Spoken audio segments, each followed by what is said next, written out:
Pemirsa, slalom menjadi salah satu cabang otomotif yang terus berkembang, bahkan menjadi salah satu cabang otomotif yang bisa dikatakan unggulan. Dan untuk mencari para slalom-slalom tangguh, salah satunya untuk tahun 2014 ini diadakan Indonesia Night City Slalom 2014. Salah satunya sudah berdiri di sebelah kiri saya, Alinka Hardianti, pembalap dari Toyota Team Indonesia yang merupakan juara Ya, untuk juara kelas wanita tahun 2014. 2014, bahkan katanya dari 2008 pemirsa. Oke, nanti saya akan tanya-tanya lebih lanjut. Ada juga Pak Mehmet Jumhana, beliau adalah GM Toyota Team Indonesia. Apa kabar Pak? Baik. Selamat untuk juara-juara yang sudah didapatkan oleh timnya. Nanti saya akan tanya lebih lanjut juga. Dan ada juga Bapak Leonard Gozali, Brand Manager GT Radial. Saya ke Alinka terlebih dahulu. Betul ya, sudah ikut dari tahun 2008 ya? Iya, 2008. Apa sih yang menarik dari tahun ini? Yang menarik itu penyelenggaranya. Karena beda-beda dari tahun sebelumnya ini, penyelenggaranya ini mereka menarik media. Dimana kita balapan kalau bukan untuk dikenal orang, untuk orang tahu prestasi kita, orang tahu siapa sih sponsornya, siapa nih brand-brand yang mendukungnya segala macam, kan percuma. Nah, event tahun ini oleh SMN tahun 2014, mereka menarik media yang membuat kita pembalapnya juga jadi lebih semangat. Oke, dan SMN memang baru tahun ini ya? Baru tahun ini. Menyelenggarakan event slalom.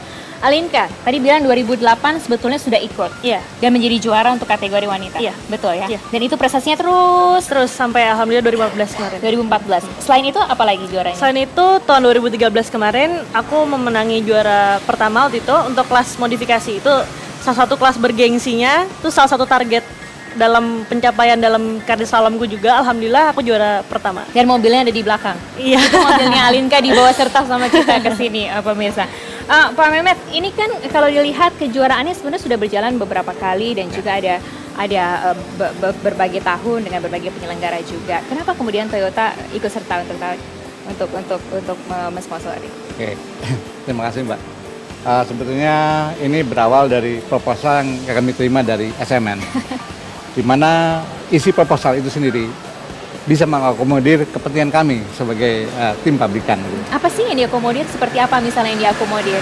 Misalkan SMN kuat dalam media, itu tentu kami penting sekali buat kami. Alinka juga tadi menyebutkan ya, kalau saya balapan nggak ada yang tahu cuma nih. Betul, seperti itu. Jadi itu menjadi pilihan dan saya kira yakin SMN komit dengan proposal yang diajukan. Oke. Pak Leonard, dari sisi sponsor, GT Radial kan sebetulnya dari tahun-tahun sebelumnya sudah ikut ya mensponsori. Tapi apa yang menarik dari tahun ini dari mata sponsor? Yang menarik peraturan yang dilakukan oleh SMN itu kita boleh open tire ya, open tire dan juga open car.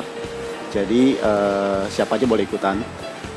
Yang cukup menarik bagi kami, 80% dari peserta slalom ini sudah menggunakan ban GT Radial. Sudah menggunakan ban GT Radial. Iya. Jadi sebetulnya ini menyenangkan juga untuk para sponsor ya. Betul. Sekaligus juga ini. Alinka, tadi kan Pak Leonard mengatakan bahwa tahun ini menyenangkan karena semuanya boleh ikutan. Jadi siapa saja sebetulnya pesertanya? Pesertanya dari seluruh Indonesia, ada dari Jakarta, dari Surabaya, Makassar, Sumatera. Jadi karena memang judulnya ini SMN ini sebenarnya event yang bertaraf nasional. Walaupun sebenarnya untuk kejuaraan slalom sendiri itu kita tahun ini dibagi dua, ada kejuaraan nasional sendiri dan ada kejuaraan SMN. Oke. Tapi tidak menutup kemungkinan bahwa SMN ini sebenarnya memang event yang sudah bertaraf nasional. Dilihat dari pembalapnya, dari kualitas pembalapnya, banyak pembalap-pembalap papan atas slalom di Indonesia ini ikut kejuaraan Misalnya SMN siapa? ini. Misalnya? Salah satunya ada dari tim kita sendiri, ada Adrianza Yunial, Anjasara Wahyu, Miko Mahaputra, juga ada juara nasional 10 kali berturut-turut yaitu James Hanger, juga dia mengikuti event SMN ini. Pak Mehmet, ini kan satu tahun ada 5 kali ya, ada 5 kali putaran di 5 kota. Ya. Anda melihatnya seperti apa 5 kota penyelenggaraan ini? Yang pasti kami cukup puas ya pemilihan kotanya, karena itu target, yakin ya kami punya kepentingan promosi.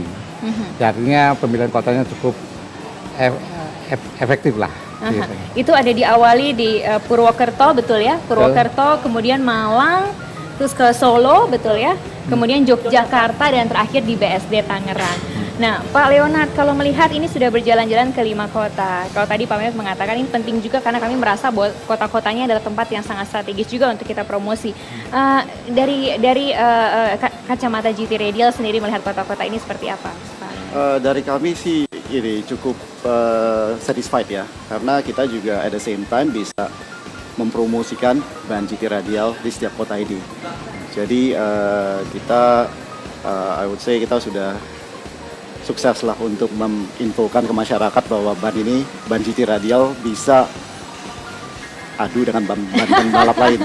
Oke, Gitu, ya. Pak Mehmet, dari tim Toyota sendiri, apa yang bisa diceritakan dari anggota tim sendiri? Apa yang bisa diceritakan dari Pak Mehmet? Mengenai anggota tim, Mhm. yang jelas kami memilih pembalap yang relatif muda, karena kami ada kepentingan untuk promosi. Ya. Ya.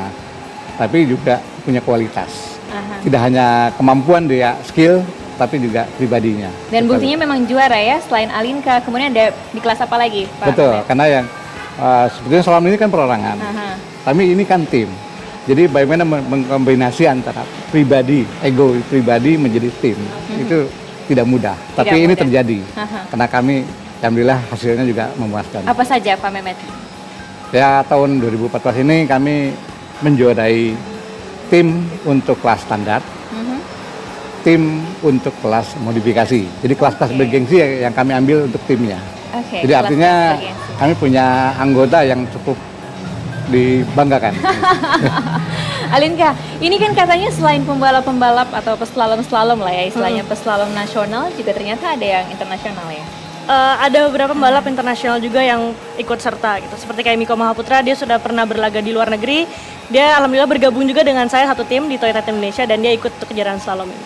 Dan apa kalau kemudian berkolaborasi dengan peslalom internasional dengan nasional, apa yang kemudian dirasakan berbeda? Kalau untuk pembalap internasional sendiri sih mungkin kita di sini karena sesama pembalap ya. Jadi kita nggak terlalu melihat kayak pembalap internasional, pembalap nasional. Jadi kita lebih ke teman lah. Kita masih sharing, masih ngobrol seperti biasa aja, nggak ada perbedaan. Gitu sih. Jadi sebetulnya semuanya menyenangkan, Iya, dilalui menyenangkan. juga menyenangkan. Benar. Bahkan tadi Alinka mengatakan yang tahun ini menjadi sangat berbeda juga Iya, ya. benar. Tahun ini menjadi sangat berbeda juga. Oke, nah Alinka, kalau kemudian dilihat dari 5 kota, 5 kali penyelenggaraan, kalau kita bandingkan kota per kota, gimana? Apa yang Alinka rasakan? Di mana yang paling sulit sebetulnya? Kalau sulit itu relatif ya, tapi yang menjadi kelebihan dari SMN ini, mereka menyelenggarakan event ini di kota-kota dan tracknya tuh bisa berbeda-beda di setiap kota. Ada track di Jogja yang licin, ada track di Solo yang lebar, ada track juga di Semarang yang sempit. Jadi benar-benar mengasah skill dari masing-masing pembalap itu sendiri. Oke, nanti saya katanya lebih lanjut, termasuk juga ke Pak Leonard dan ke Pak Mehmet. Tapi kita jeda terlebih dahulu, termasuk saya mau tanya ke Alinka. Kenapa dia kok milih jadi peslalom? Kami akan segera kembali sesaat lagi.